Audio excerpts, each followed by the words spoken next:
Pandeham Shri Guru Shiyatha Parakamalam Shri Gurun Vaishnavam Sya Shri Rupam Sagrajatam Sahagana Raghunatam Vitam Tam Sajivam Sadvaitam Savadutam Parijana Saitam Krishna Chaitanya Devam Shri Radha Krishna Paran Sahagana Lalita Shivishkam Vidam Sya Om Ajnana Timarandasya Yenajana Shalakya Chakshura Milidam Yena Tasma Shri Gurave Namah Gaurva Bhistam Supurakam Garaganara Sisa Sambhushitam Chintya Samasta Veda Nipanam Shirupa Patanagam Govindabhidam Ujwalam Bharatanum Bhaktyan Vidam Sundaram Mande Vishwagurun Cha Divyat Bhagavat Premnavi Bijapranam Devam Divyatanum Suchanda Baranam Balarka Chelanshitam Sandrananda Puram Sadekavaranam Vairagya Vidyamburim Sri Siddhanta Nidhim Subhakti Lasitam Saraswatanam Baram Bandetam Shivanam Mareka Shananam Yashishwara Sridharam Sri Siddhanta Saraswati Vidito Gaudiya Gorvanvai Bhato Banoriva Prabhata Gagane Yogara Sankirtanai Mayavada Timingi Lo Daragatanu Dritya Jivaniman Krishna Prema Sudabdi Gahana Sukam Pradat Prabhum Tambaje Bansha Kalpatarubhyascha Kripasindu Bhevacha Patitanam Bhavanibhyo Vaishnavebhyo Namo Namah Namo Mahamananyaya Krishna Prema Pradayate Krishnaya Krishna Chaitanya Namane Gauratavishe Namah.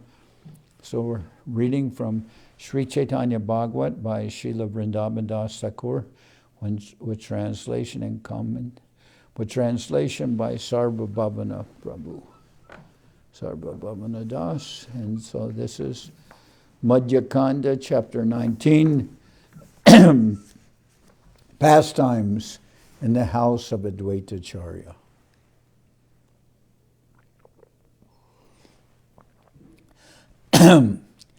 All glories to Sri Vishwambara, the Lord of all the Vaishnava devotees.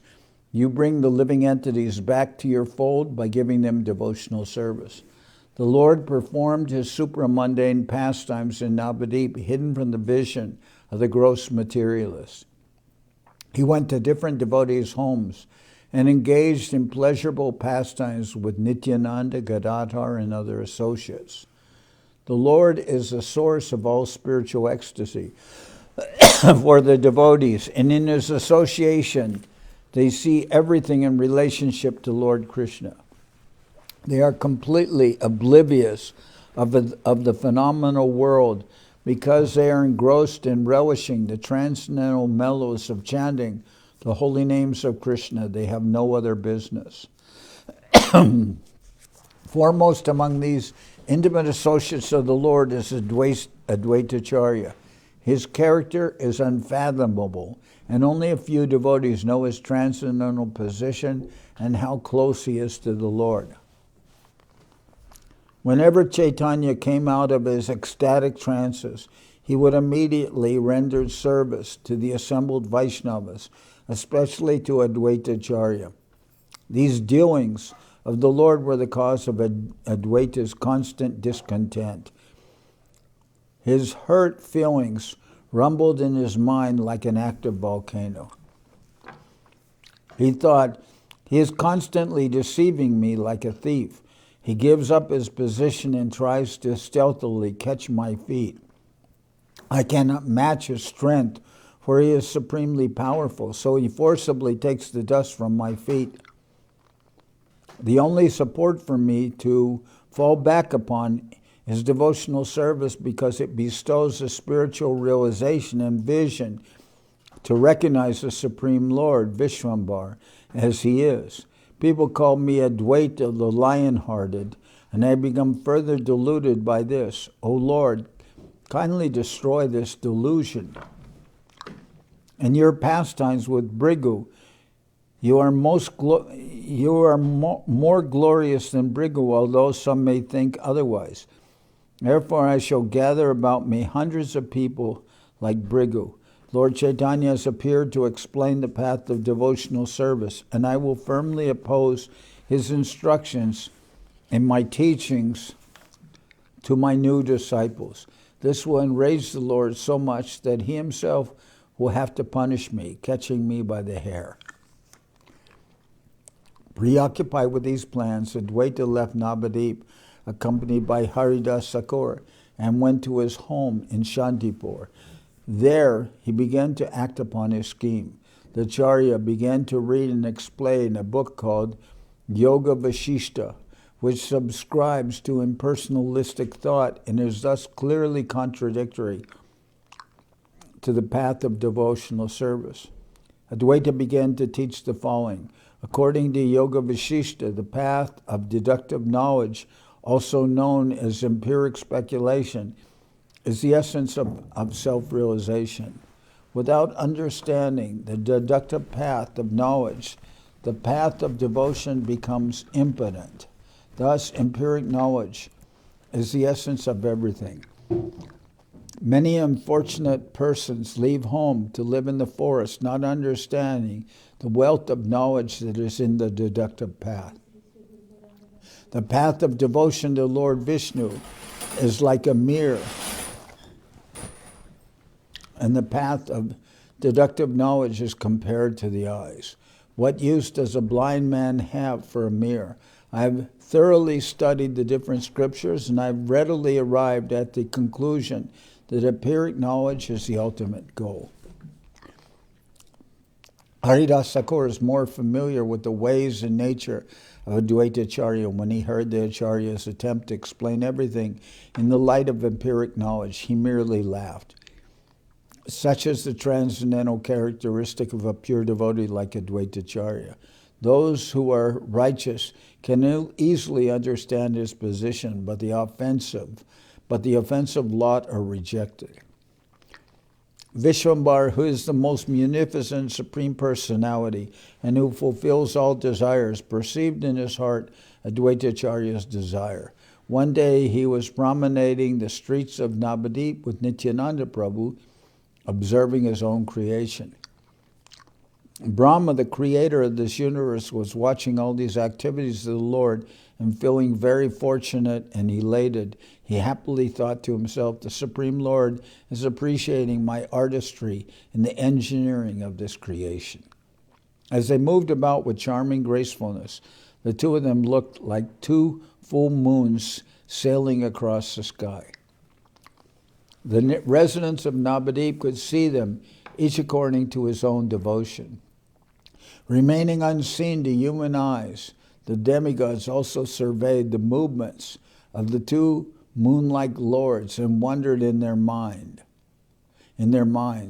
They observed the two moons of Navadip, and confused by such opulence, they began to consider their own heavenly abode was now the earth, and what was actually the earth had become the heavenly abode, the moon. Similarly, they mistakenly considered that the demigods were now the earthly beings, and the earthlings now were the residents of heavenly planets. Thus they began discussing the mystery of the two moons. Someone said, 2 moons together were never permitted entry in the heavenly planets. Someone else said, let me tell you that one of them is the original moon and the other is his reflection. Yet another said, the son takes after the father in all respects. Perhaps one is the father of the moon and the other is his son, Mars. It is not in the least bit surprising that the demigods were bewildered by the Lord's beauty. Even the Vedas are unable to fully describe the Supreme Lord's extraordinarily charming looks. In this way, the two lords strolled about in Navadip. At one point, Lord Vishwambar said to Lord Nityananda, let us go to Shantipur and visit Adwaita Acharya's house. Both lords were always ready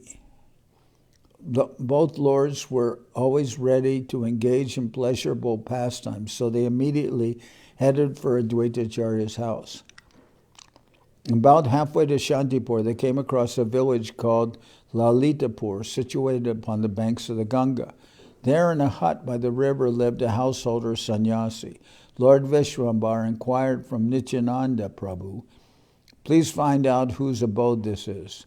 Nityananda replied, Lord, this is a sannyasi's residence. Lord Vishwambar said, if our fortune permits, we may see him. Let us visit. Happily, they went in and offered obeisances to the sannyasi. The sannyasi was taken in by Vishwambar's charming appearance, perfectly shaped limbs and radiant smile.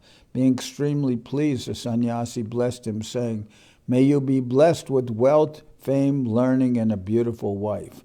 The Lord immediately replied, Dear Sir Goswami, this is really not a blessing. Please say to me, may you receive Krishna's blessings.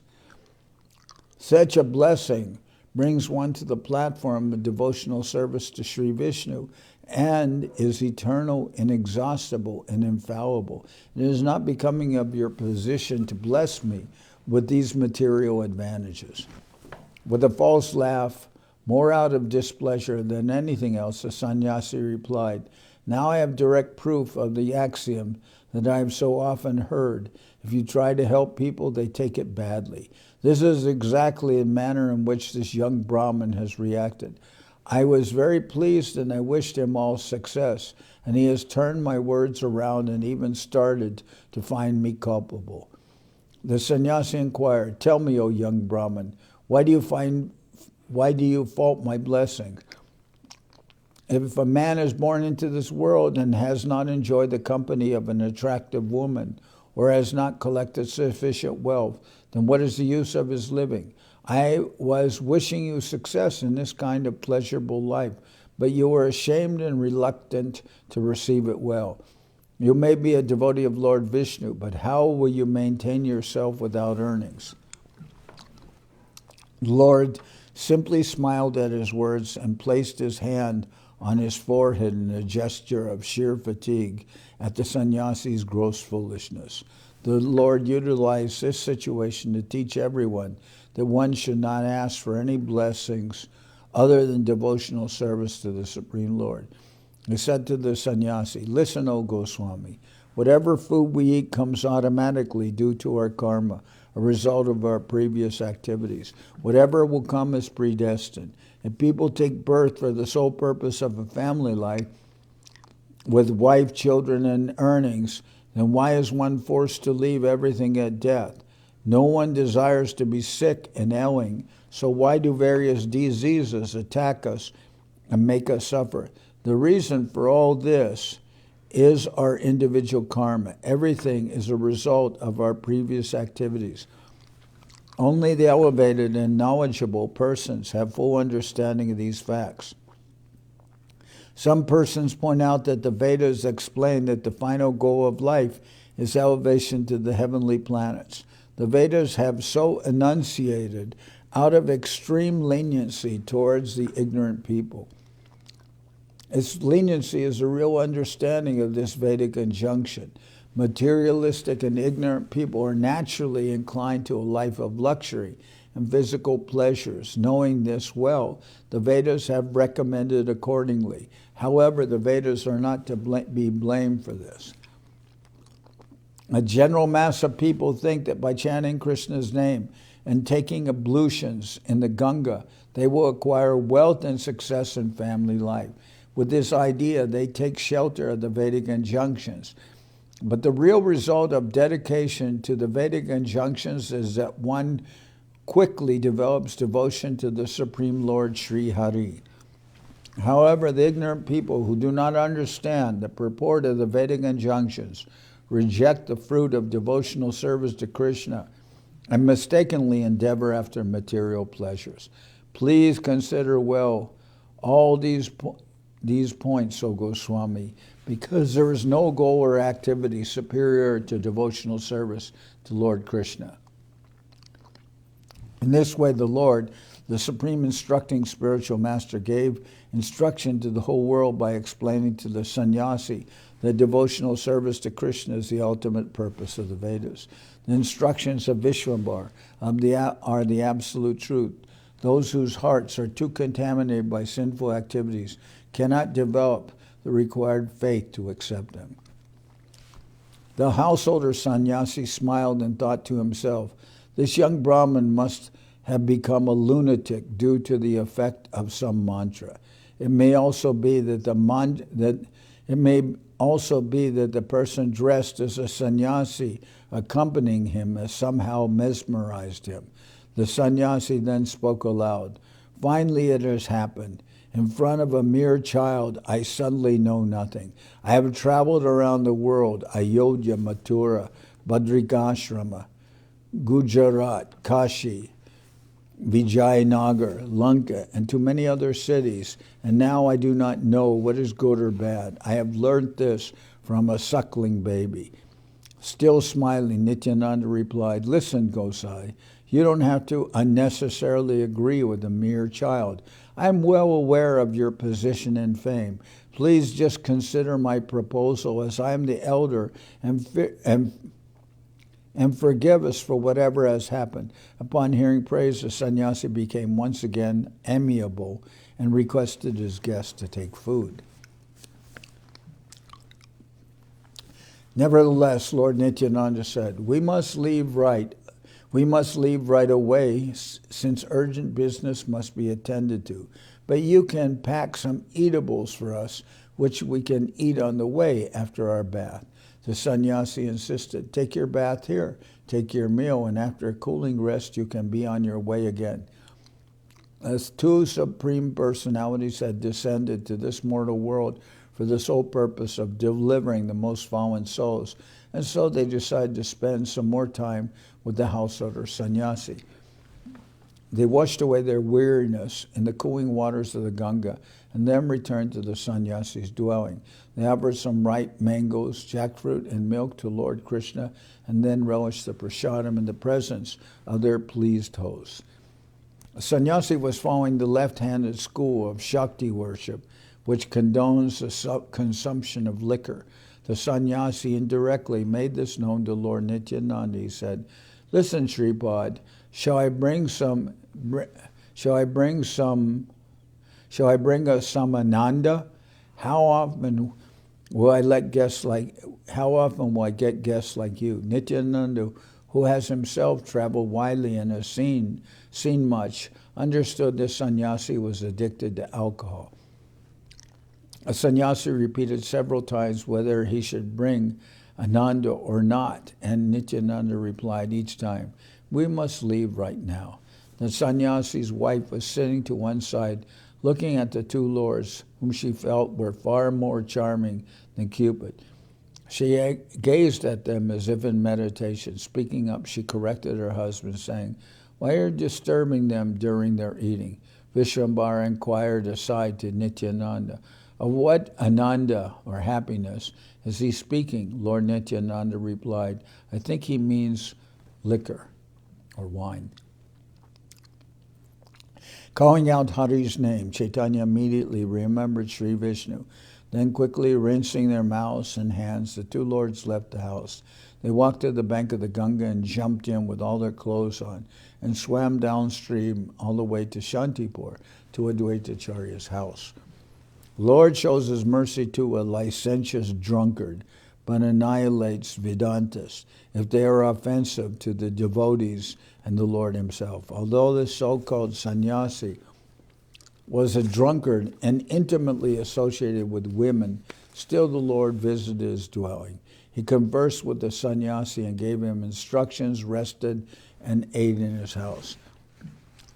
The sannyasi may not become fully purified in this life and may have to wait for another birth. However, the agnostics who criticize the Lord and his devotees will never become eligible to receive the Lord's mercy.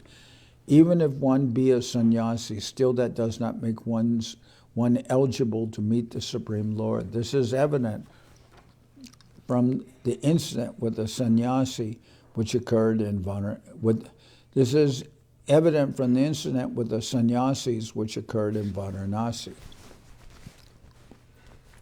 The last section of this book narrates that when Lord Chaitanya went to Kashi, many residents and many sannyasis heard the news of his arrival.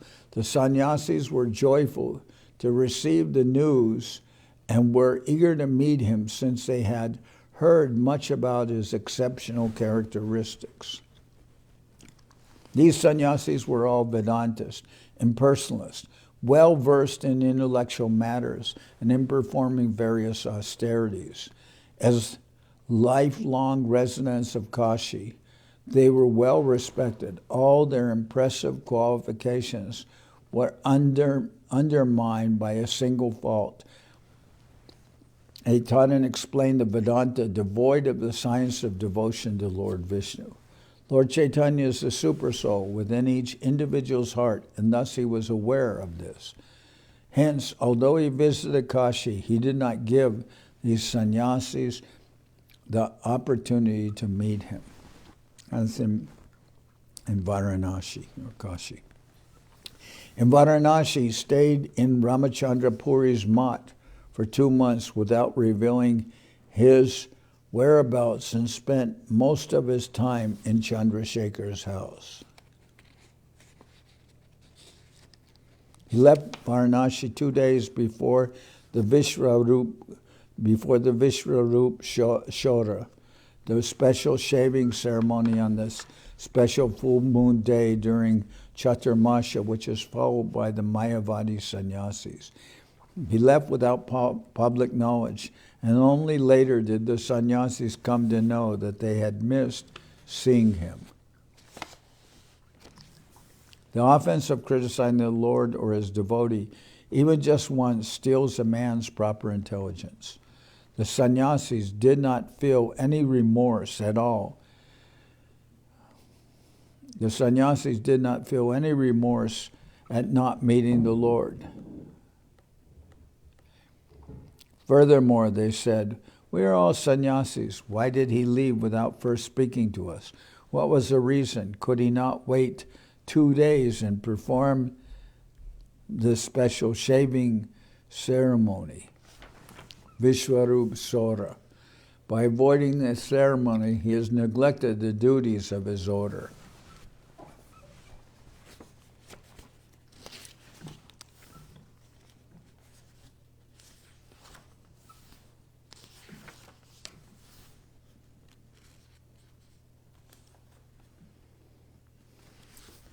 In this manner, the intelligence of non-devotional people is spoilt, and Lord Shiva never accepts worship from such offenders.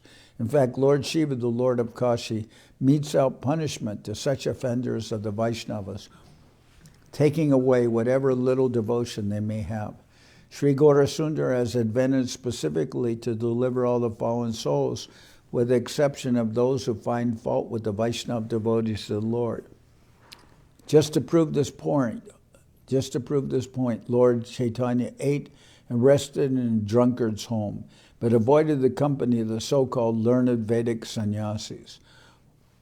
One must be always careful to avoid the Lord's wrath, and those who flout the Lord will suffer eternal punishment at the hands of Yamaraj, the god of death. Lord Brahma, Lord Shiva, Anantasesh, and Kamal, the universal mother. Lord Brahma, Lord Shiva, Anantasesha, and Kamala, the universal mother, are constantly engaged in glorifying the Supreme Lord Sri Gaurasundar. If anyone is so unfortunate as to be not attracted by the sweet nectarian pastimes and qualities of Lord Chaitanya, then all his Vedic learning and austerities as a sannyasi are rendered useless. Happily, Chaitanya and Nityananda proceeded towards Shandipur along the bank of the Ganga. Happily, Chaitanya and Nityananda proceeded towards Shandipur along the bank of the Ganga. As they swam, Chaitanya loudly and repeatedly roared, I am that person. Nada has awakened me from sleep and brought me here.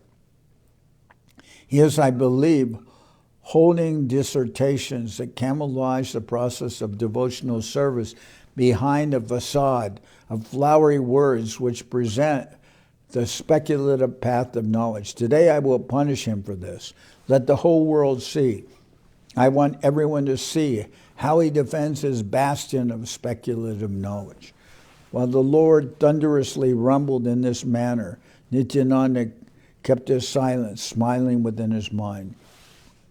As Chaitanya and Nityananda Prabhu swam in the waves of the Ganga, the author recalls Mukunda Narayan supine upon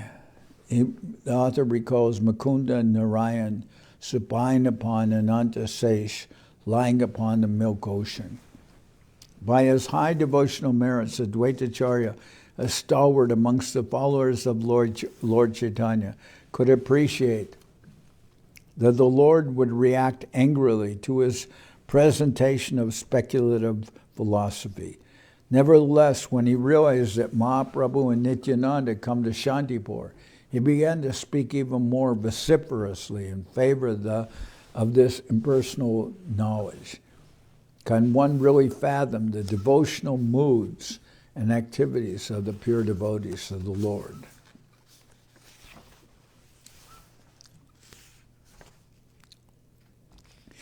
Nityananda accompanied the irate Chaitanya into Adwaita's house.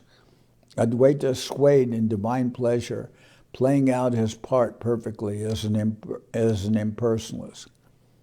Haridas Thakur offered obeisance to the Lord, falling on the ground like a rod. Achyuta, Adwaita's son, also offered his respectful obeisances.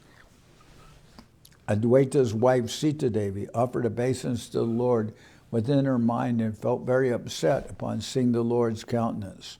The Lord's face and expression aroused fear in everyone's heart. Rumbling with anger, the Lord said, Nada, tell me which is superior, speculative knowledge or devotional service? Adwaita replied, speculative knowledge is always superior, for what is the use of devotional service if a person is devoid of impersonal knowledge? As soon as these words entered his ears, Lord Chaitanya became inflamed and forgot his surroundings. He pulled Adwaita down from his asana and dragged him out onto the patio. There he threw him down to the ground and struck him repeatedly. Adwaita's wife, Sita Devi, is the universal mother and knows all these confidential topics. Yet she could not restrain herself from trying to stop the Lord. Stop, she cried out. He is just an old Brahmin. For whose benefit do you chastise him so heavily? He is so old that he may not survive your harsh behavior, and you will find it difficult to avoid the consequences of your own actions. Because Adwaita Acharya didn't want to be respected by Mahaprabhu, and therefore he spoke Yoga Vashishta and personalist philosophy. And then he is happy to be beaten or chastised by Mahaprabhu. Nityananda smiled at her words, and Haridas Thakur repeated Krishna's name in great fear. Chaitanya was so angry, Mahaprabhu was so angry that he did not even hear Sita Devi's words. Roaring like angry thunder, he spoke to Adwaita. I was gently relaxing on the milk ocean, and you interrupted my sleep, calling me to attend to your work. You engineered the propagation of devotional service, yet now you audaciously obscure the devotional process with your circumventory explanation of impersonalism. If you had already made up your mind to surreptitiously broadcast your speculative theories, then why did you take the trouble of revealing me to the world? I did not disregard your desire and wishes, but you have deceived me in all respects. Finally, Chaitanya stopped chastising Adwaita and went to sit next to the doorway. He spoke loudly, revealing his real identity to all. He said, O Nada, you know everything. Behold, I am the one who slew Kamsa, Shiva, Brahma, Ananta, Sesh, and Lakshmi Devi. O Nada, you know everything. Behold, I am the one who slew Kamsa. Shiva, Brahma, Ananta, Sesh, and Lakshmi Devi are all constantly engaged in serving me. The impostor Vasudeva met his end, vanquished by my Sudarshana disc. The same disc reduced the entire city of Varanasi to ashes. My arrow found its mark and killed the great demon King Ravana. My invincible Sudarshan severed the arms of Bana and destroyed the powerful demon Naraka. I lifted the Govardhan mountain with my left hand, and I brought the heavenly Parijata flower to earth. I tricked King Bali out of his possessions, and then benedicted him for his mood of surrender. I vanquished the terrible demon king Hiranyakashipu to favor my devotee Prahlad. As the Lord revealed his various pastimes, Adwaita felt gradually submerged in an ocean of ecstatic bliss. Adwaita was more than happy to receive his due punishment in this manner, and he clapped his hands and pranced in joy, feeling peace and humility within. He said, "My Lord, you have rightly remonstrated me, and I am lucky to get away with so little. Now I am clear about your divine authority and am feeling renewed strength in my relationship with your servant." Adwaita danced around in ecstasy, and then, creasing his eyebrows together, he prayed to the Lord, "Now, where are your flattering words about me? What has happened to all that deceit? You can insult me. I am neither Durvas Muni, whose remnants of rice you smeared upon your body, nor am I Brigu Muni, whose foot impressions decorated your breast, and is now known as the famous Srivatsa. My name is simply Adwaita, purely your eternal and humble servant, and I am always hankering, birth after birth, to receive your remnants. By the effect of your remnants and mercy, I am unscathed by the ravages of your illusory potency. The punishment is now over, so please give me the shelter of your lotus feet." Saying this, Adwaita, the master of Shandipur, fell to the ground and placed his head on the Lord's lotus feet.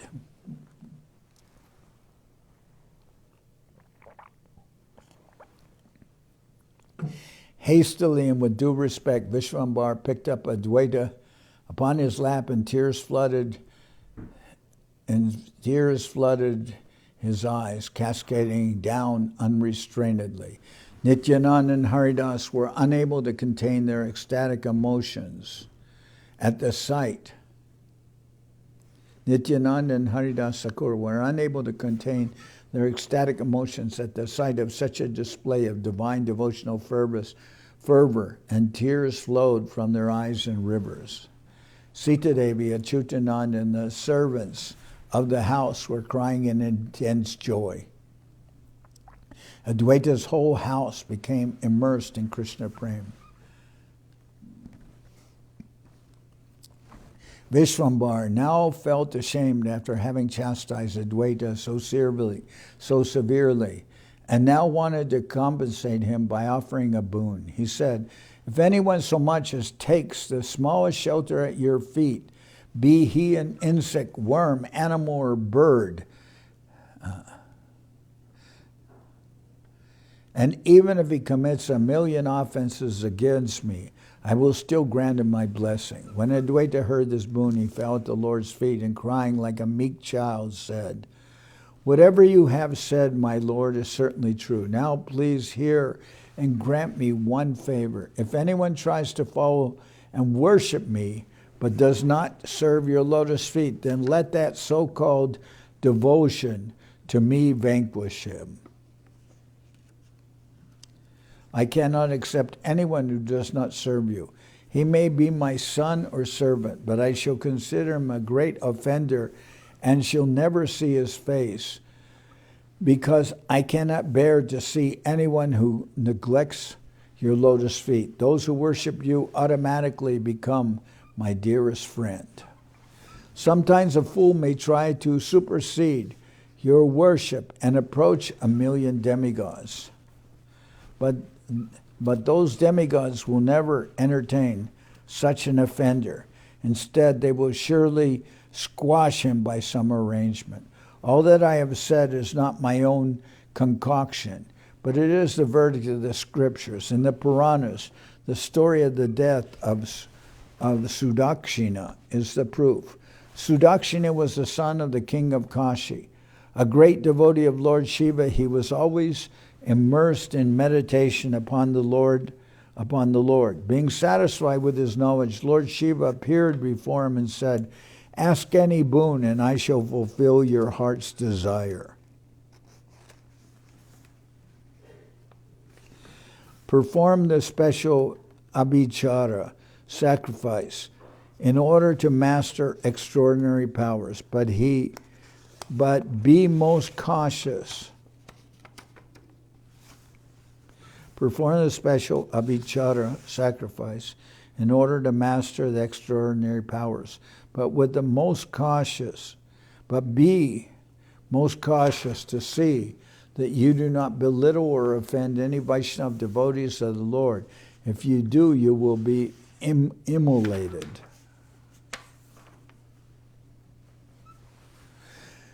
Sudakshina had no way of detecting the intention behind Lord Shiva's words, so he duly performed the abhichara sacrifice according to his Lord's instructions. Out of the sacrificial fire appeared a terrifying form which possessed 3 hands, 3 legs, and 3 heads, and stood towering over him. It said, "Ask your boon." The prince replied, "Go and burn down the city of Dwarka." The giant creature became visibly sad, understanding that the prince's desire could never be fulfilled. Nonetheless, the creature went to Dwarka as requested, but upon his arrival there, the omnipotent and ever-watchful guard of Dwarka, the Sudarshana disc, immediately attacked him. No one could escape the wrath of Sudarshan, and so the giant submitted himself at the lotus feet of Sudarshan, saying, "The powerful sage Durvas could not escape you, and neither could you be contained by such great opulences, by such great personalities."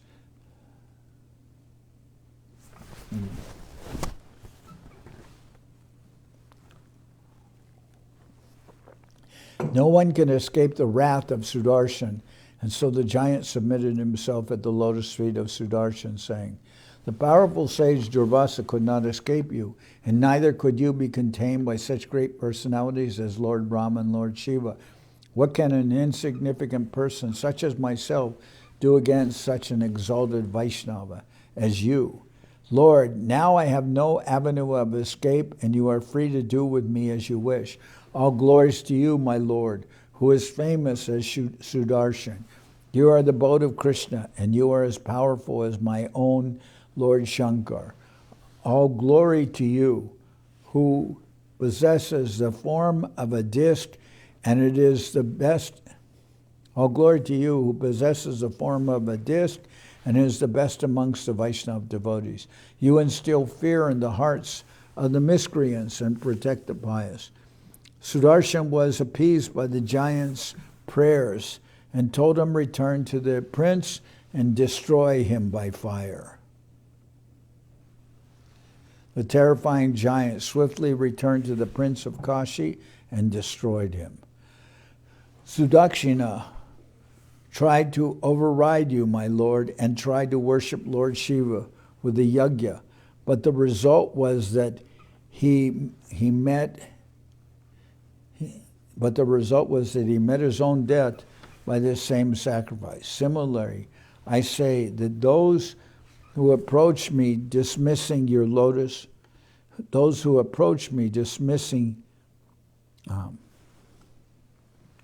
Sudakshina tried to override you, my lord, and tried to worship Lord Shiva with the yajna, but the result was that he met his own death by this same sacrifice. Similarly, I say that those who approach me dismissing your lotus feet, I destroy them.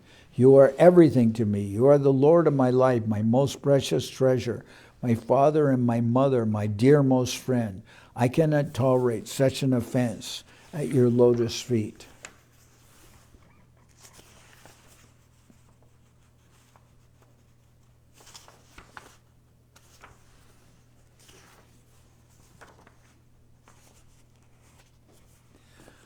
So I'm going to stop here, and tomorrow I'll finish the chapter.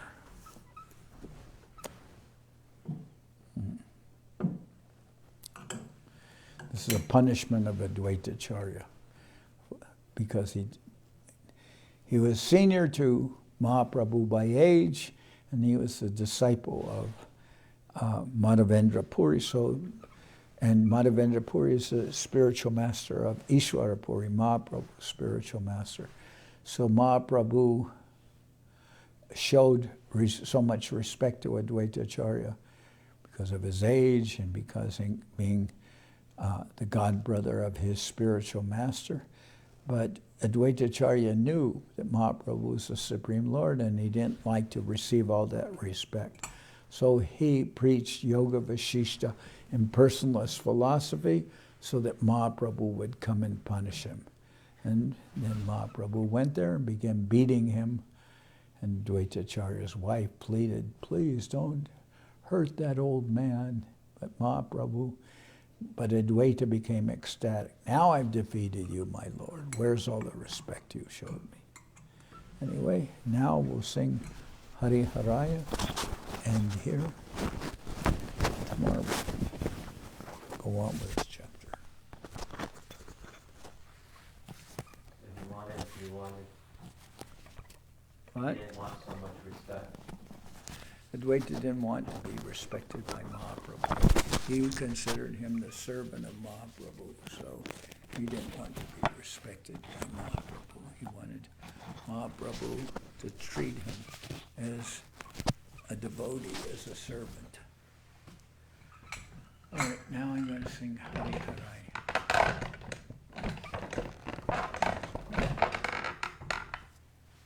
Hari Haraya Nama Krishna Jaravaya Nama. Hari Haraya Nama Krishna Jaravaya Nama. Jaravaya Madhavaya Keshavaya Nama. Jaravaya Madhavaya Keshavaya Nama. Gopal Govinda Ram Shri Madhusudan. Gopal Govinda Ram Shri Madhusudan. Giridhari Gopinatha Mananaman.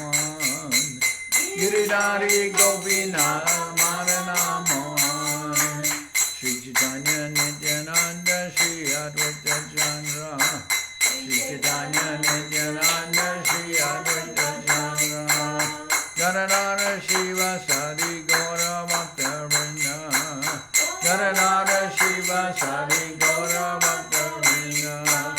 Jai Rupa Sanatam Bhatta Raghunath. Jai Rupa Sanatam Bhatta Raghunath. Shri Jiva Gopala Bhatta Dasa Raghunath. Shri Jiva Gopala Bhatta Dasa Raghunath. Jai Gosai Kori Janana Bandhan. Jai Gosai Kori Janana Bandhan. Jai Te Vignana Shavista Puran. Jai Te Vignana Shavista Puran. Jai Gosai Jar Muitaran. Jai Gosai Jabe Braje Koilabas. Jai Gosai Jabe Braje Koilabas. Radha Krishna Nitya Lila Korila Prakash. Radha Krishna Nitya Lila Korila Prakash. Anande Bolo Hari Bhaja Vrindavan. Anande Bolo Hari Bhaja Vrindavan. Shri Guru Vaishnava Pade Majai Aman. Shri Guru Vaishnava Pade Majai Aman. Shri Guru Vaishnava Pad Padma Koriyan. Shri Guru Vaishnava Pad Padma Koriyan. Harinam Sankirtana Kohe Naratamodam. Nam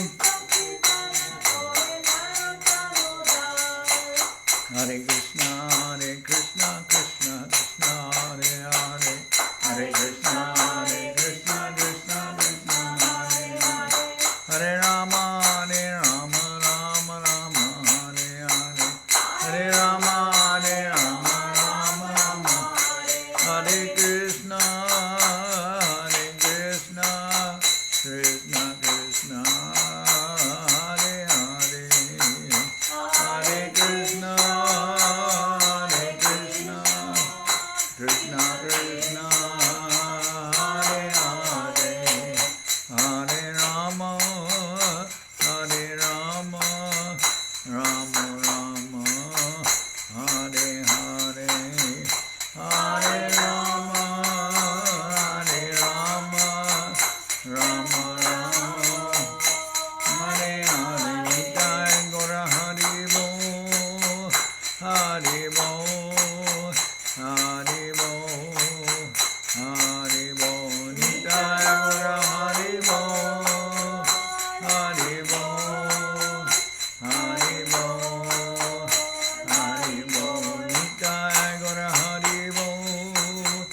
Jai Saparikara, Jai Saparikara, Shishi Guru Guranga, Gandharvika Giridhari Ju Ki Jai.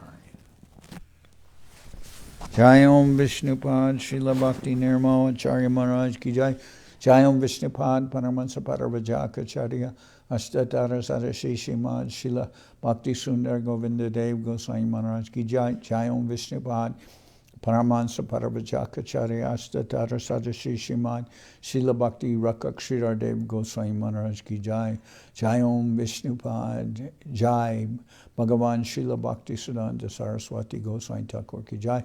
Jai Om Vishnupad, Srila Gaur Kishordas Babaji Maharaj Ki Jai. Jai Om Vishnupad, Srila Satchidananda Bhakti Vinod Thakur Ki Jai. Jai Om Vishnupad, Vaishnava Sarvabhauma Srila Jagannath Das Babaji Maharaj Ki Jai. Rupanuga Guru Bharga Ki Jai. Namacharya Srila Haridas Thakur Ki Jai. Shri Rupa Sanatana Bhatta Raghunath, Shri Jiva Gopal Bhatta Dasha Raghunath, Shad Goswami Prabhu Ki Jai, Prem Sigo, Shri Krishna Chaitanya, Prabhu Nityananda, Shri Adwaita Gadadhar Shivasari, Shri Gaura Bhakta Vrinda Ki Jai. Vishwavarinya Srila Bhakti Vedanta Swami Maharaj Prabhupada Ki Jai, Nanda Koti Vaishnava Vrinda Ki Jai, Shri Navadip Dham Ki Jai, Shri Ramayapur Ki Jai, Saparshada Shri Nityananda Prabhu Ki Jai, Saparshada Shriman Mahaprabhu Ki Jai, Shri Koladvip Ki Jai, Shri Chaitanya Saraswat Mat Ki Jai, Soquel Shri Chaitanya Saraswat Seva Ashram Ki Jai, Ganga Devi Ki Jai, Tulasi Maharani Ki Jai, Bhakti Devi Ki Jai, Shri Vrindaban Dham Ki Jai, Shri Shri Radha Krishna Go Gopi Govardhan Shyam Kunda Radha Kunda Kalindi Yamuna Jo Ki Jai, Samaveda Bhakta Vrinda Ki Jai, Shri Harinam Sankirtan Ki Jai, Shri Kartik Vrata Ki Jai, Shri Damodar Vrata Ki Jai, Shri Niyama Seva Ki Jai, Shri Urja Vrata Ki Jai. Today is also Deepavali Ki Jai, Diwali Ki Jai. All the assembled devotees Ki Jai. Gaur Premanande Hari Hari Bol. Bhakti Pavan Janardan Maharaj Ki Jai. Okay, so.